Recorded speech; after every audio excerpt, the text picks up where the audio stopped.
ನಮಸ್ಕಾರ. ಪ್ರಜಾರಾಜ್ಯ ಕನ್ನಡ ನ್ಯೂಸ್ಗೆ ಸ್ವಾಗತ. ನಾನು ರಾಮಗೌಡ ಪಾಟೀಲ್. ಜನರಿಗೆ ನಾನು ಹೇಳ್ಕೊಳ್ಳೋದು ಏನಂದ್ರೆ, ಮೀಟರ್ ಬಡ್ಡಿ ಯಾವನು ಮಾಡಿಕೊಂಡು ನಿಮ್ಮ ಜಮೀನನ್ನು ಬರ್ಸ್ಕೊಂಡಿದ್ದಾನಂದ್ರೆ ಯಾವುದೇ ಎದುರ್ಕೊಳ್ಬೇಡ, ನಮ್ಮ ಕಡೆ ಬನ್ನಿ. ರಿಜಿಸ್ಟ್ರೇಷನ್ ಅನ್ನು ನಾವು ಕ್ಯಾನ್ಸಲ್ ಮಾಡೋದಕ್ಕೆ ಅವಕಾಶ ಇದೆ. ಮೀಟರ್ ಬಡ್ಡಿ ಯಾವನು ತಗೊಳ್ತಾನಂದ್ರೆ ಜೈಲಿಗೆ ಹಾಕ್ತೀವಿ. ಯಾರು ಬಂದು ತೊಂದರೆ ಮಾಡೋದು ಯಾವುದು ಮಾಡ್ತಾನಂದ್ರೆ ಹೊಸ ಆ್ಯಕ್ಟು ಇದೆ, ಹಳೆ ಆ್ಯಕ್ಟು ಇದೆ. ಯಾರೇ ಬಂದು ಒಂದು ಮೀಟರ್ ಬಡ್ಡಿ ಹಾಕಿ ತೊಂದರೆ ಮಾಡೋ ಸಂದರ್ಭದಲ್ಲಿ ಯಾರಕ್ಕೆ ಅವಕಾಶ ಇಲ್ಲ, ಕಠಿಣ ಕ್ರಮ ಕೈಗೊಳ್ತೀವಿ. ದಯವಿಟ್ಟು ನೀವು ಮುಂದೆ ಬರಬೇಕು. ನಿಮಗೆ ಹೆದರಿಕೆ ಅಂದರೆ ನನ್ನ ಕಡೆನೂ ಕೂಡ ಬನ್ನಿ, 100% ನಾನು FIR ಮಾಡಿ ಕೊಡ್ತೀನಿ. ಅದನ್ನು ಸಂಪೂರ್ಣವಾಗಿ ನಾವು ಸ್ಟಾಪ್ ಮಾಡಬೇಕು.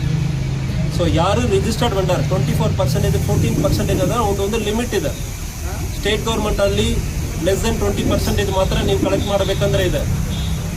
ನನಗೆ ಗೊತ್ತಿರುವಂಗೆ 14 to 16% ಜಾಸ್ತಿ ಬಡ್ಡಿ ತಗೊಳ್ಬಾರ್ದು.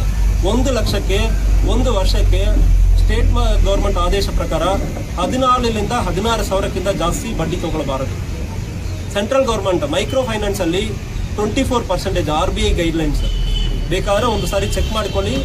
1 ಲಕ್ಷಕ್ಕೆ 24,000ಕ್ಕಿಂತ ಜಾಸ್ತಿ ಬಡ್ಡಿ ಯಾರು ತಗೊಳ್ತಾರಂದ್ರೆ ಸೆಂಟ್ರಲ್ ಗೌರ್ಮೆಂಟ್ ಆದೇಶ ಪ್ರಕಾರ ರಿಜಿಸ್ಟರ್ಡ್ ಮೈಕ್ರೋ ಫೈನಾನ್ಸ್ ಅವರು ಬಿಟ್ಟು ಅನ್ರಿಜಿಸ್ಟರ್ಡ್ ಆಗಿ ಯಾರು ನಾವು ಹಣ ಕೊಡ್ತೀವಿ, ಜಮೀನು ಬರ್ಸ್ಕೊಳ್ತೀವಿ, ಮನೆ ಬರ್ಸ್ಕೊಳ್ತೀವಿ ಅಂದರೆ ಯಾರು ಬರ್ತಾರಂದ್ರೆ ಅವರು ಕೂಡ ಮೈಕ್ರೋ ಫೈನಾನ್ಸ್ ಇರಲಿ, ಯಾರು ಬೇಕಾದ್ರೆ ಇರಲಿ, ನಿಮ್ಮ ಕಡೆ ಬಂದು ಗಲಾಟೆ ಮಾಡೋದಕ್ಕೋ ಬೈಯೋದಕ್ಕೋ ಮನೆ ಮುಂಚೆ ರಾತ್ರಿ ಹಗಲಿ ನಿಂತ್ಕೊಳ್ಳೋದಕ್ಕೋ ಅವಕಾಶ ಇಲ್ಲ.